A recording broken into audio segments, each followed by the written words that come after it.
You know, Kennedy, I make such a point of saying that the movement versus the organization, right? Because we know that the organization's fundraising, they're doing all sorts of things, and we don't have eyes on that money. And as Pete says, maybe it's a good idea, not just because of the house buying, but just in general, since there's so many promises made to the people in the streets. But they're, you know, it's not like they're members. They're just in the streets because they want social justice. So what do you think they need to know about the situation? That the people, you know, and obviously it's important to make that differentiation. I'm glad you did, because there are people for whom the phrase Black Lives Matter resonates. It means something to them, and it is a cause worth fighting for. There are other people who are really, really good at marketing, and it's funny that they call themselves socialists because they're really hyper-capitalists. And, you know, again, I love capitalism. And I'll go ahead and give her the benefit of the doubt. I have no idea how much they paid in taxes, if they paid any money in taxes, if they're a 501c3. But let's say she made her money in GameStop and Bitcoin. And if that's the case, and she participated in the thriving aspects of the free market economy that have not been tamped down. Hey, what's going on, YouTube? Welcome back to the channel. You are now watching Romeo No Juliet TV. And as always, if you are new to the channel, make sure that you like, comment, subscribe, bang that notification bell. That way you're alerted for all my latest news and videos. And today we have Patrisse Cullors, and we have an update to a story that we did a while back. And I'll put that at the end of the video for the end screen videos for my suggestions. All right. And I'm telling you, that video was hilarious. Now,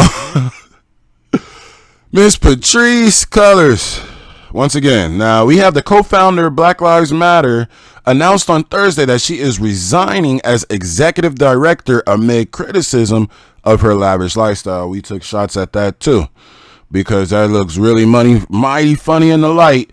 You have a house next to Justin Timberlake, and you're claiming that your money and your claim to fame came from being a college professor and a YouTuber with 800 views.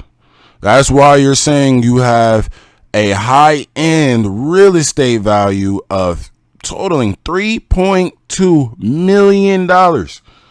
I still haven't had that question answered. Have you ever had a professor? Has your children ever had a professor that was chilling next to Justin Timberlake? Hey, I'm just saying, it's looking kind of funny in the light. Now, the Black Lives Matter Foundation revealed in February that it took in just $90 million last year alone, following the May 2020 murder of George Floyd, a black man whose last breath under the knee of a white Minneapolis police officer inspired protests globally. The foundation said it ended 2020 with a balance of more than $60 million after spending nearly a quarter of its assets on operating expenses, grants to black-led organizations, and other charitable giving. Critics of the foundation contend more of that money should have gone to the families of black victims of police brutality. We said that too in our previous video, that Mike Brown and Tamir Rice family was like, whoa, y'all made 90 million? We didn't make $1. What's up with that? Now, we have Reverend T. Sherry Dickerson, the president of the Black Lives Matter chapter in Oklahoma. He said this is the most terrible, tragic aspect. He said he's always had a gripe and publicly criticized the foundation over funding and transparency. He said this: I know some of the families are feeling exploited. They're paying exploited. And that's not something that I ever want to be affiliated with, Dickerson said.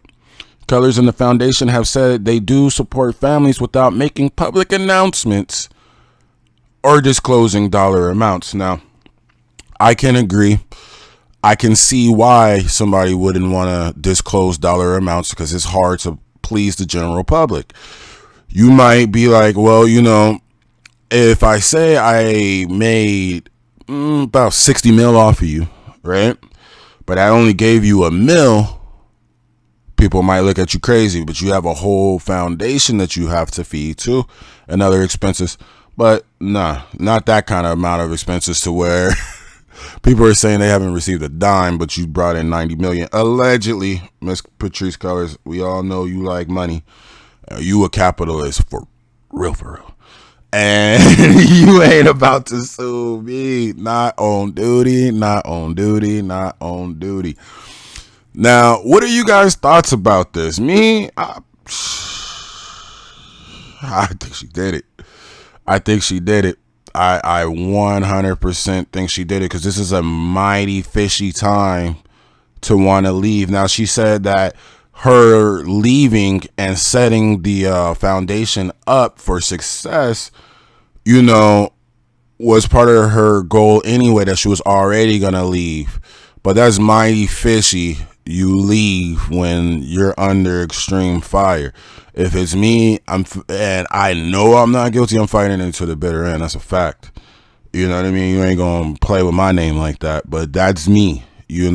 Maybe other people are different, but I'm not leaving when people are saying, hey, yo, Rome, you out here exploiting police brutality and making a killing off of it, and you didn't give nothing back to the victims. And then I just suddenly be like, hey guys, it's been real. I think I got the foundation where it needs to be. I'm actually going to take my departure and my $3.2 million worth of real estate now. I'll see y'all later. But yeah, anyways, let me know you guys' thoughts in the comment section below. All right. But as always, YouTube, make sure that you like, comment, subscribe. Bang that notification bell. That way you're alerted for all my latest news. And in the description box below, you will find a link to my Discord. All right. And follow me on all my other socials. We're getting busy over there too.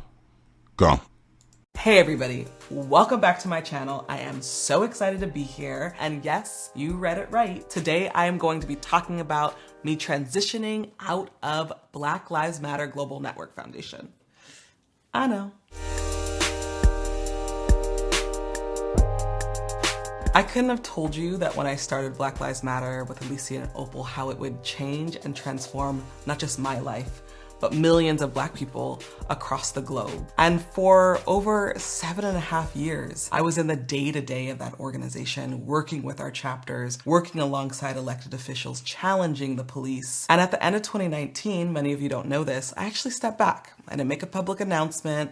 I really wanted to see the next generation of leadership lead. And when the uprising happened last year, folks inside of Black Lives Matter asked me to come back. And I had to really think about it. Like, it's a lot of work. It's a lot of responsibility. I love the work. And so yes, I came back and I've been here, and it was always supposed to be interim. And so now is my time. Many people are probably like, oh God, who's gonna be showing up for the movement now? Who's gonna be showing up for the organization now? No worries, y'all. There are amazing, competent folks inside of the Black Lives Matter Global Network Foundation.